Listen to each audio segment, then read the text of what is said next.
Hello বন্ধুরা, good morning, welcome to my new blog.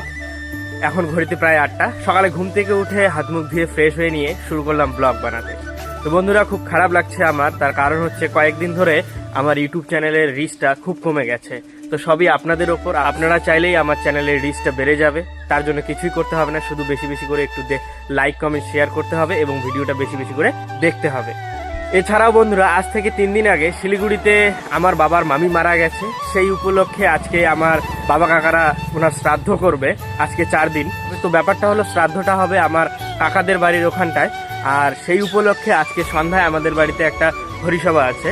তো তারই তোড়জোড় চলছে, সকালের খাওয়া দাওয়া পর্যন্ত এখনও হয়নি। তো আমিও সেই কাজে, বাড়ির কিছু কাজে এখন হেল্প করব। বন্ধুরা, সকালের খাওয়া দাওয়া আমার এখন কমপ্লিট হলো। এখন আমাকে যেতে হবে মোটর নিয়ে জল দিতে ওই যে ধান ক্ষেতগুলোতে।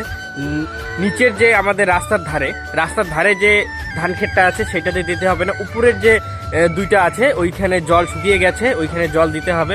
ধান হবে কিনা সন্দেহ, দেখি আজকে মোটর নিয়ে যাই, জল দেই, কি হয় দেখা যাক। বন্ধুরা, বর্তমানে আমি দোলাতে চলে এসেছি মোটর নিয়ে জমিতে জল দেওয়ার জন্য।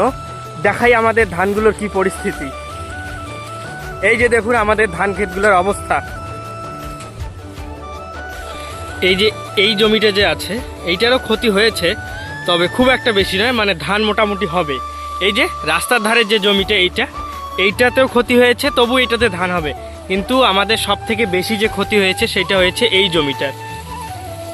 মানে কি হয়েছে, যখন শিলাবৃষ্টিটা হয়েছে তখন এই জমিটাতে জল ছিল না, সরাসরি পাথরের আঘাতটা এই ধান গাছগুলোর ওপর লেগেছে। আর ধান গাছগুলো ছোট ছোট ছিল, দুর্বল ছিল, তাই ধান গাছ সমস্ত গাছগুলো ভেঙে গেছে। এটাতে আজকে এই যে মোটর লাগিয়েছি জল দেওয়ার জন্য, জল হলে কোথায় কোথায় লাগে 2-1টা ধান আবার লাগাতে হবে এইখানে। তো বন্ধুরা, আমাদের সমস্ত জমিতে কিন্তু জল দেওয়া শেষ। এই যে দেখুন, এই যে এই জমিটাতেও জল দেওয়া শেষ। এই যে এইটাতেও দিলাম, কিন্তু নিচেরটাতে দিলাম না। ওই যে দূরে আমার সাইকেলটা, মোটরটা আগেই তুলে রেখে এসেছি, এবার বাড়ি যাব। কৃষিকাজ প্রচণ্ড পরিশ্রমের বন্ধুরা, এগুলো আর ভালো লাগে না। হয়তো দূর থেকে মনে হয় কৃষিকাজ খুবই ভালো সুন্দর, কিন্তু না বন্ধুরা, একেবারে খুব পরিশ্রম, সত্যি এগুলো আর ভালো লাগে না। তো বন্ধুরা, কাজ থেকে ফিরে আসার পর আমার স্নান খাওয়া কমপ্লিট। এখন অপেক্ষা সন্ধ্যার কীর্তনের জন্য। তো বন্ধুরা, ফাইনালি কিন্তু নামের দল চলে এসছে।